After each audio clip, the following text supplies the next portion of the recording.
Bonjour à tous et bienvenue dans Café Digital. Aujourd'hui, je reçois Stéphane David, c'est le président de Lenovo en France. Lenovo, c'est ce fabricant chinois d'appareils connectés, que ce soit donc des ordinateurs portables de bureau ou des smartphones ou encore des tablettes. Il a dépassé cette année, en 2013, pour la première fois, son grand concurrent Hewlett-Packard. Stéphane David, bonjour. Bonjour. Merci d'être avec nous aujourd'hui. On sait que Lenovo donc surfe en ce moment sur cette première place que le constructeur vient de décrocher. Quels sont les objectifs désormais pour 2014 ? Alors, les objectifs pour 2014 sont bien évidemment de conforter notre avance de leader, puisque effectivement, comme vous l'avez souligné, depuis maintenant 2 trimestres consécutifs, on est numéro 1 mondial, mais on cherche effectivement d'une part à nous développer dans un business qui est beaucoup plus large, qu'on appelle le PC+, chez Lenovo, et qui regroupe tout à la fois les PC classiques, mais également les tablettes et les smartphones. Et dans cette optique, on prévoit d'être numéro 1 dans le futur. Vous avez donc été nommé président de Lenovo en France cet été. Il y a quelques mois, c'est un poste qui a été créé pour cette occasion.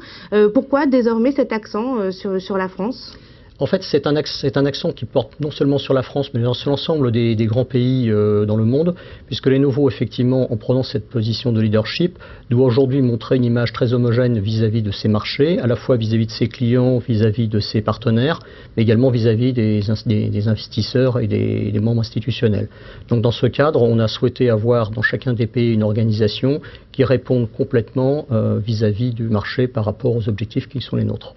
Est-ce que cette prise de position correspond au projet de lancement des smartphones en France, Lenovo qui est donc construit, fabrique et vend déjà des smartphones à l'étranger, mais pas encore en France. C'est un projet qui doit bientôt arriver dans l'Hexagone. Est-ce que ça fait désormais partie de vos chantiers ?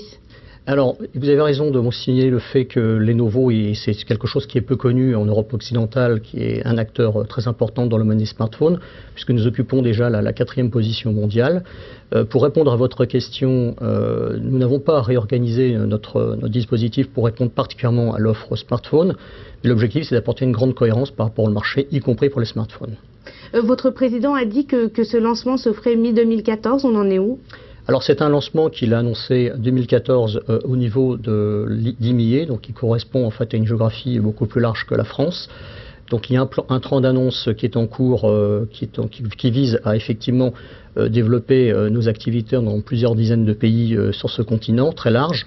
Les premiers objectifs sont effectivement de nous implanter en Afrique, notamment au Nigeria. Ensuite, bien évidemment, il y aura un certain nombre de développements qui se feront en Europe occidentale. Mais pour l'instant, je n'ai pas de calendrier à vous communiquer. Et est-ce qu'on sait, Lenovo a déjà en fait une gamme de téléphones, de smartphones assez large, avec des prix qui vont du moins cher au plus cher, avec des smartphones assez divers et variés. Est-ce qu'on sait en France ce que vous allez présenter sur le marché ?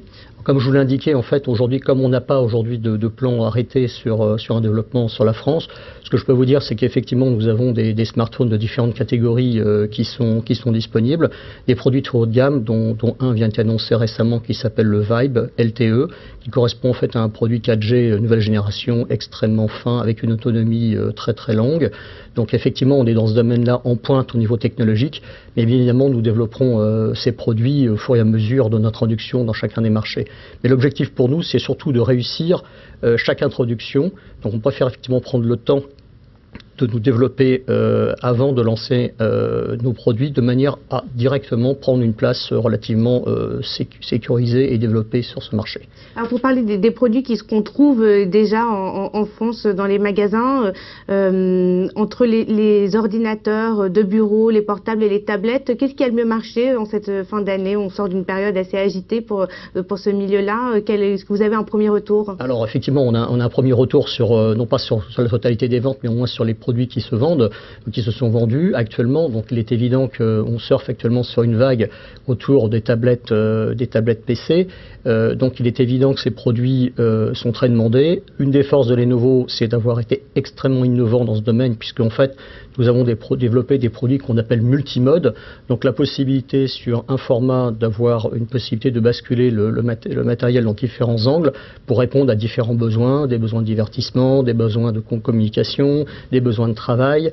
Donc tous ces éléments-là étant destinés à renforcer l'expérience utilisateur. Et en ce qui concerne les grands comptes, les comptes des entreprises, quel bilan sur l'année 2013? Est-ce que la demande a été présente? Alors effectivement, la demande était présente. Globalement, si vous voulez, le marché tel qu'il est défini par IDC, donc l'Institut de conjoncture qui définit en fait, entre autres, les évolutions, les tendances marché, montre un déclin réel du PC et des portables, notamment en France. Mais dans ce marché-là, Lenovo a su se développer très significativement. Et ce que je peux vous dire, c'est qu'au cours du dernier trimestre, il y a eu une très très forte demande dans les desktops professionnels. Pourquoi? Parce qu'en fait, vous avez en fait des clients qui n'ont pas terminé leur migration Microsoft d'XP vers Windows 7 ou Windows 8 et qui, du fait de l'arrêt de technologie Intel, ne peuvent plus assurer des renouvellements de leur technologie. Donc ils ont anticipé leurs besoins pour et ils se sont tournés vers Lenovo. Et ils se sont tournés vers Lenovo. Une dernière question maintenant sur le CES à Las Vegas qui a eu lieu début janvier. D'abord, qu'est-ce que ça représente, quelle vitrine cet événement représente pour un constructeur comme vous, et qu'est-ce que vous avez présenté à cette occasion? Alors le CES, c'est effectivement un événement très important, d'abord parce que c'est le premier événement de l'année, puisqu'on vient juste de démarrer l'année, qui va impulser, je dirais, les orientations vis-à-vis du marché des développements de Lenovo. Donc à cette occasion, pour nous, il est essentiel de démontrer, d'une part, notre capacité d'innovation et de renouvellement des offres vis-à-vis des consommateurs. Et dans ce cadre-là, nous avons annoncé plus d'une dizaine de nouveaux produits. Ça va des smartphones en passant par des produits tablettes. Donc pour prendre quelques exemples, on a annoncé la tablette Yoga 2 qui utilise un 4 modes avec une autonomie significative.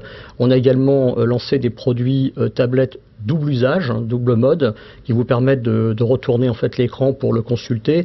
L'intérêt de ce point de vue-là, c'est de démocratiser en fait cette flexibilité de multimode pour l'ensemble des utilisateurs. Et un des maîtres mots de Lenovo, c'est effectivement d'apporter une innovation réellement démocratisable aux utilisateurs, et non pas simplement de concevoir des produits d'image ou des démonstrateurs.